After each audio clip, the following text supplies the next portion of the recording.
성경입니다. 요한복음 2장. 이틀 뒤에 갈릴리에 있는 가나라는 마을에서 혼인잔치가 있었다.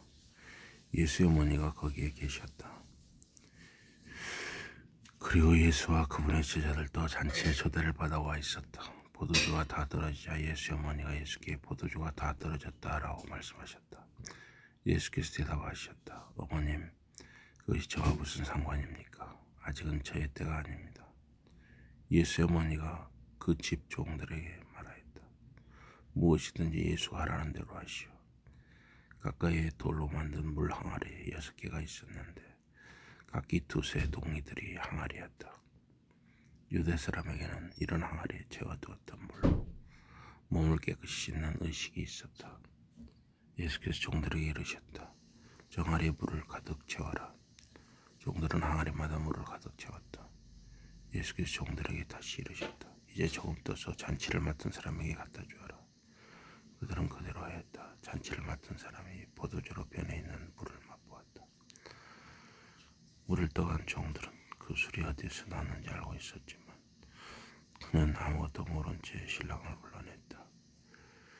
그리고 신랑에게 이렇게 말하였다. 누구든지 좋은 포도주를 먼저 대접하고 손님들이 취한 뒤에는 그보다 못한 포도주를 내놓는 법이요.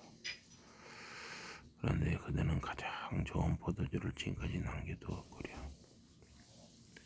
예수께서 보여주신 많은 표적 가운데 이 첫 번째 표적을 갈릴리 지방의 가나라는 마을에서 보여주셨다.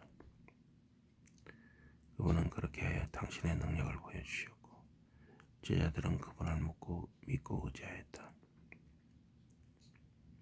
이 일이 있고 난 뒤에 예수께서는 어머니와 형제들과 제자들과 함께 가버나움으로 데려가셔서 그곳에서 며칠 동안 머물러 계셨다. 유대 사람의 명절인 유월절이 가까워지자 예수께서는 예루살렘으로 올라가셨다. 그리고 성전들에서 소와 양과 비둘기를 파는 사람들과 돈 바꾸어 주는 사람들이 앉아있는 것을 보셨다. 예수께서는 끈으로 재직을 만들어서 양과 소와 함께 그들 모두를 성전 밖으로 내쫓으셨다. 그리고 돈 바꾸어 주던 사람들이 돈을 쏟아버리고 그들의 상을 엎으셨다.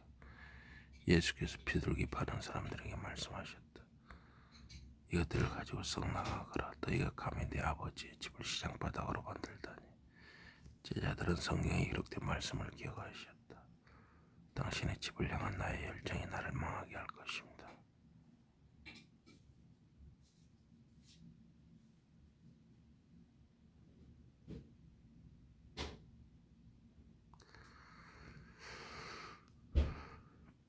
유대 사람들이 예수께 말하였다. 당신 어떤 표적을 우리에게 보여서 당신이 이 모든 일을 할 고란이 있다는 것을 증명할 셈입니까?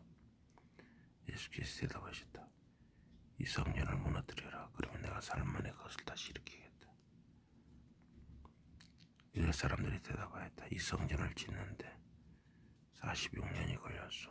그런데 당신이 그것을 사흘 만에 다시 일으키겠다는 말씀입니까? 그러나 예수께서 말씀하신 성전은 자신의 몸을 뜻하는 것이었다. 예수께서 죽었다가 다시 살아나신 뒤에 제자들은 그분이 하신 이 말씀을 생각해냈다. 그리고 예수에 관한 성경 말씀과 예수께서 하신 말씀을 믿었다. 예수께서 예루살렘에서 유월절을 지내시는 동안 많은 사람이 그분이 보여주시는 표적을 보고 예수를 믿고 의지하였다. 그러나 예수께서는 그들을 믿고 그들에게 자신을 맡기려 하지 않으셨다. 그분은 모든 사람을 속속들이 알고 계셨기 때문이다. 그분은 사람들에 대하여 어떤 누구의 증언도 들을 필요가 없으셨다. 그분 스스로 사람들의 속마음까지 다 알고 계셨다. 요한복음 2장이었습니다. 요한복음 3장. 바리새파 사람 가운데 니고데모라는 사람이 있었다. 그는 유대 의원이었다. 그 어느 날 밤에 예수를 찾아와 말씀드렸다. 랍비님, 우리는 당신이 하나님께로부터 오신 분인 것을 알고 있습니다. 하나님의 도움 없이는 아무도 선생님께서 보여주시는 표적을 행할 수 없기 때문입니다. 그러자 예수께서 말씀하셨다. 내가 진정으로 말한다. 누구든지 다시 태어나지 않으면 하나님 나라를 볼 수 없다. 니고데모가 물었다. 사람이 나이를 먹으면 어떻게 다시 태어날 수 있습니까? 어머니의 뱃속에 다시 들어갔다가 태어날 수는 없지 않습니까? 예수께서 대답하셨다. 내가 진정으로 말한다. 누구든지 물과 성령으로 태어나지 않으면 하나님 나라에 들어갈 수 없다. 육체의 생명은 인간인 부모에게서 태어나지만 영적인 생명은 성령께로부터 태어난다. 너희가 다시 태어나야 한다라는 내 말을 이상하게 여기지 말아라. 바람은 불고 싶은 쪽으로 분다. 너는 바람 부는 소리를 들을 수는 있으나 그 바람이 어디에서 불어오며 또 어디로 가는지는 모른다. 성령으로 태어난 사람 모두 이와 같다. 니고데모가 물었다. 어떻게 그런 일이 있을 수 있습니까? 예수께서 말씀하셨다. 너는 이스라엘의 선생이면서 내 말을 알아듣지 못하느냐? 내가 진정으로 내게 말한다. 우리는 우리가 아는 것에 대하여 말하고 우리가 본 것에 대하여 증언한다. 그런데도 너희는 우리의 증언을 받아들이지 않는다. 내 이 땅의 일에 대하여 말하는데도 너희는 믿지 않는다. 그러니 내가 하늘의 일을 말하면 너희가 어떻게 믿겠느냐? 하늘에서 내려오니 곧 사람의 아들 밖에는 아무도 하늘에 올라간 사람이 없다. 모세가 광야에서 뱀을 높이 들었다. 그같이 사람의 아들도 들어 올려져야 한다. 그것은 사람의 아들 믿는 사람이면 누구나 사람의 아들 안에서 영원한 삶을 누리게 하려는 것이다. 하나님께서 세상을 어찌나 사랑하셨던지 당신의 외아들까지 주셨다. 그것은 누구든지 그를 믿으면 멸망하지 않고 영원한 삶을 누리게 하려는 것이다. 하나님께서 아들을 세상에 보내신 것은 세상을 정죄하려는 것이 아니라 아들을 시켜 세상을 구원하시려는 것이다. 누구든지 하나님의 아들을 믿는 사람은 죄인으로 판결받지 않는다. 그러나 누구든지 믿지 않는 사람은 이미 죄인으로 판결받았다. 하나님의 외아들을 믿지 않았기 때문이다. 빛이 하늘로부터 세상에 들어왔으나 사람들은 빛보다 오히려 어둠을 원하였다. 자기들이 하는 짓이 악하기 때문이었다. 그래서 그들이 죄인으로 판결받은 것이다. 누구든지 악한 일을 하는 사람은 빛을 미워한다. 그리고 자기 악한 짓이 빛의 환히 드러나는 것이 두려워서 빛 속으로 들어오지 않는다. 그러나 누구든지 진리를 따라 사는 사람은 빛 속으로 들어온다. 그것은 자기가 한 일이 하나님을 통하여 한 일이라는 것이 밝히 드러나게 하려는 것이다. 이런 일이 있고 난 뒤에 예수와 제자들은 예루살렘을 떠나셨다. 그러나 계속하여 유대 지방에 머무시면서 사람들에게 세례를 주셨다. 그런데 요한도 살렘에서 가까운 에논에서 세례를 주고 있었다. 곳에 물이 많았고 사람들이 끊임없이 세례를 받으러 왔기 때문에 이 일은 요한이 감옥에 갇히기 전의 일이다. 요한의 몇몇 제자들과 어떤 유대 사람 사이에 말다툼이 벌어졌다.